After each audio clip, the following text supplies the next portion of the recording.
How much pressure do you think there is on the Raptors tonight? Because they're going to close us out. We're going to a Game 7. I don't think they have any pressure. Reason being, they playing with house money tonight. They have 2 games to win 1. And the last game, if they was to drop this one, is on their home court. They have clearly been the best team in this series.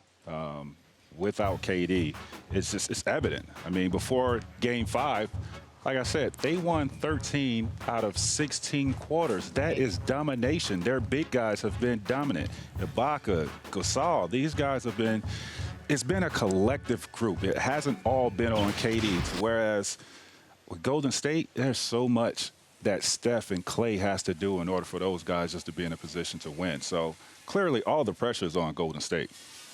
Well, Steph and Klay are awesome. I mean, that helps the Warriors. And if you want, you could, if you really wanted to spin it, you could spin it back the other way, where if you take out Game 3 when Klay didn't play, that's not a real game. It's 2-2. It's 2-2, and the Raptors, I think, are plus 14 or plus 16 if you exclude that game. Now, they've been better. There's no question they've been better. But when I hear things like, well, Steph and Klay are going to have monster games for the Warriors, well, that's what they do. They have monster games. They do what they did the other day. But I agree with you. I don't really buy that there's some enormous pressure on the Raptors to close it out tonight. Right. I don't know if they quite have house money, but they do have Game 7 at home, and there will be favorites in that game unless something crazy happens tonight, like another injury or something. Right, and that to me is the reason I feel they do have pressure to close this out tonight. That and only that.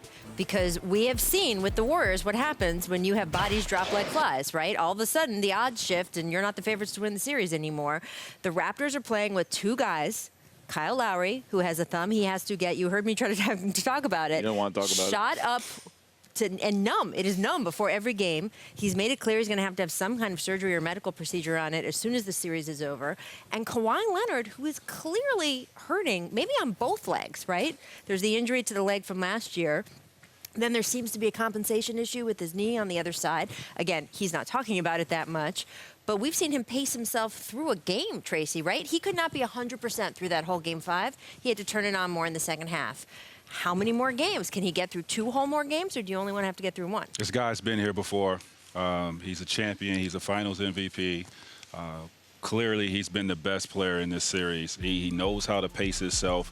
He knows what it takes, what is needed at the time for his team, whether it's defensively, making plays, making shots. I mean, he's doing a great job of pacing himself. Last game, he did a great job of pacing himself for 3 quarters. When he needed to take over that game, he has the ability to do that. Right. So, I mean, he's been able to monitor himself, you know, with this injury that he's playing through, and I think he'll be fine for the rest of this series. I think he's looked better at times in this series than he did even at times in the Bucks series. Right. I think he's actually looked better, a little bit more explosive. The last game he didn't shoot it well until the end, but I think, I don't know what percentage he is, but to me he's looked better as this series has gone on than he has in prior games. He's been great. He would be my MVP if we were voting right now, but I also see him having to work through an injury, which, by the way, is even more impressive that he can do that, but you can see it.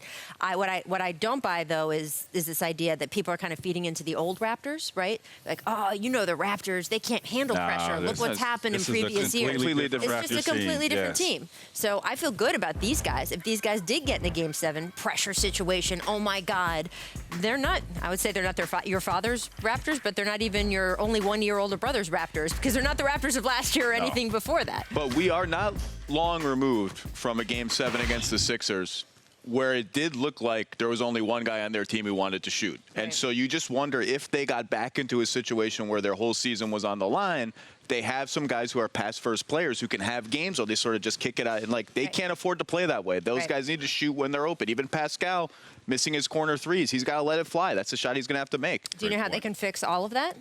Win tonight. Then, not an issue about Game 7. Just go home with a big, shiny ball thing.